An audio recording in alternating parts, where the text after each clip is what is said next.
Galera, começa o segundo vídeo que irei gravar essa noite e vou falar um pouco sobre os preconceitos que alguns têm como historiador, principalmente aqueles que falam que todo historiador seria ateu.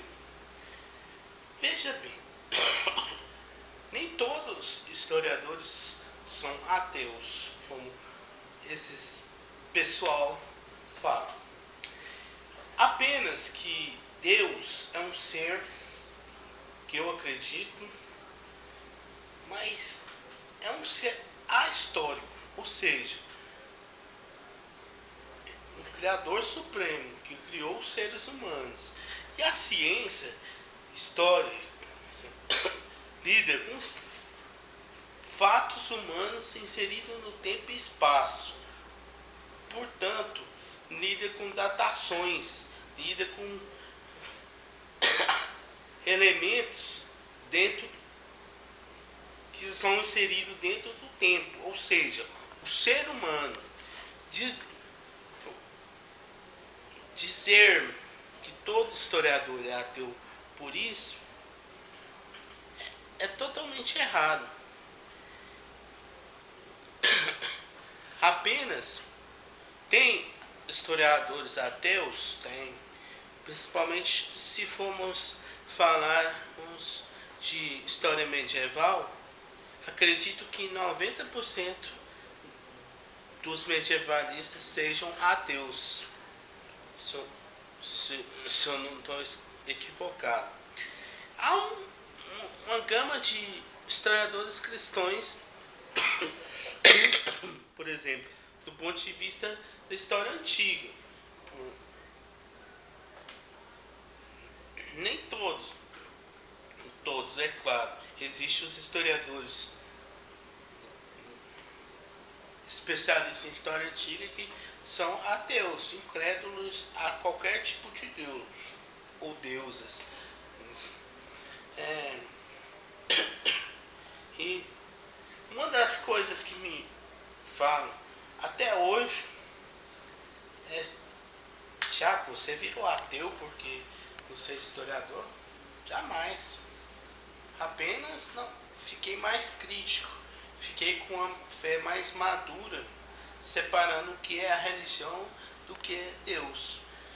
Contudo, quando eu estou pesquisando, eu estou trabalhando o contexto histórico, eu tenho que ver os fatos inseridos numa temporalidade.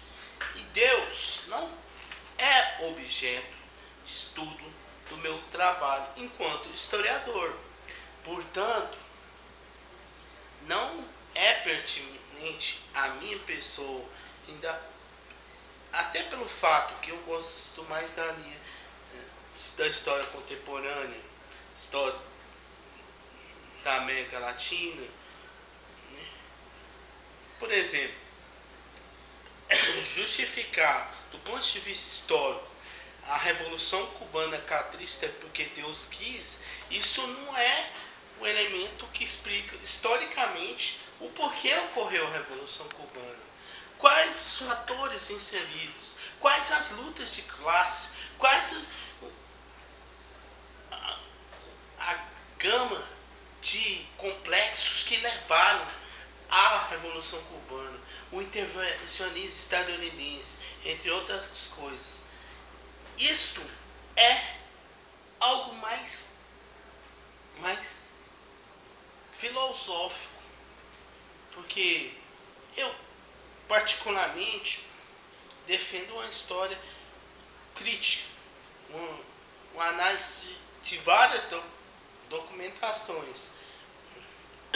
Por exemplo, ao se tratar da Bíblia, historicamente falando, devemos nos ater apenas ao Velho Testamento, porque é o mais antigo, tem mais comprovação, mais documentos que comprovam o próprio Pentateuco, a própria Torá, são elementos. Mas eu como historiador, eu vou pegar a análise do contexto histórico inserido, dos conflitos de classe, né? Dos modos de produções existentes daquele período antigo, e não sua fé, Deus, nesse contexto. Mas não é por isso que eu devo ser julgado como ateu, porque o meu trabalho não é analisar Deus, a existência ou não de Deus. Que eu acredito em Deus é, para terminar, é aquilo que Emílio Kant dizia: Deus existe por si só. A ciência não cabe a ciência estudar. Então, boa noite.